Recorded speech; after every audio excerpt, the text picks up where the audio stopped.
Today I'm going to talk about repairing an antler mount. This particular antler mount was given to me for Christmas last year by my sister, and she kind of laughed about the fact that he was broken. That's just how my sister is. Anyway, he's a monster buck. He was anyway. His antlers are some of the most unique and weird antlers I've ever seen. I absolutely love him to bits, but he is very wiggly, very loose. She found him this way. Her husband works for the local garbage removal company, and their story is that this guy was thrown out in the garbage, and I'm thinking, who would throw him out? He's beautiful. I mean, you guys can just see, that is not a rack that you want to throw out. I mean, that's just beautiful. He's got so many weird little abnormalities happening with these antlers. It's definitely something worth saving. Now, this is how the person had mounted him originally. This isn't that he fell off the wall and he got damaged and broke. They actually really messed this up. I'll hold him up here. First thing you notice, he is really loose. Like, he can fall off this at any time. The nails are visible, for one. You don't want that when you're mounting a rack. The skull plate is broken. That's the number one problem with him, is that the skull plate is broken. Now, the reason why the skull plate is broken is because of where they put these nails. It should never have been mounted like this. When you're mounting your skull caps, you want to make sure that you screw from the thickest part of the bone. You don't put it down close to where the plate in the center of the head goes, because that's just asking for your skull plate to break. You want to make sure that it's on the outer side, like where the sockets go into the skull is much thicker, so you want to screw down through there. Or if you're really good with a screwdriver, I'm talking about one of those handheld electric ones, you can go through the back upwards at an angle and actually get into the antler, and that would be really ideal because that's going to be your strongest.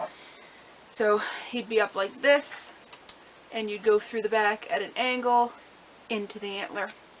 But that's not going to happen because I'm not that talented with getting angles right, and I'm going to do something a little more sturdy with them. The way to fix this, there's only one way, and that is to remove the skull cap from the wood. Now, to take it out without ruining the nails is impossible. It just can't be done. On the back of the piece, the nails were pounded in and then they were bent over and pounded flat. So we can't pull these up and tap them out. They've also, when they mounted him, they drove the nails through the skull plate first before mounting, and that is why he's so far up, because they broke him when they pounded him in. They put in the nails, and then when they laid him down, they tried to pound the nails in through here. One's way back over here, the head of the nail, and the other head of the nail is right about here. But they're completely flush with the skull, so there's no way that you're going to be able to put a claw hammer or a little crowbar onto that and pry it off. The only way to get him off is to take a Dremel or a small cutting wheel of some kind and saw these off right at the nails. So that is what I'm going to do with him.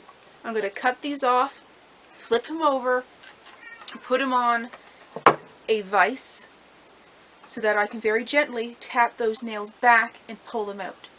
Once we have them out, I'm going to take the skull cap off, do a little bit of cleaning with it, and then I'm going to glue it. I'm going to glue all up underneath this rawhide here. That's going to be glued. And then I'm going to put glue inside of the plate, because the plate is just separated. It's not really broken. So if you impregnate all those little cracks with glue and put them together and clamp them, he's going to reform his plate fuse. Once we get the plate fuse all glued together, I'm going to make a little wooden piece that will fit inside of that, inside the cranium So that's is going to form a nice firm backing for him, so that his cranium is going to be like this. Is going to have a piece of wood that goes right up. We're going to glue or epoxy. I'm not sure if I'm going to use just a really strong glue or if I'm going to use a 5-minute epoxy. I might use the epoxy because that will really bond with both the wood and the bone, and it'll make a really super strong bond.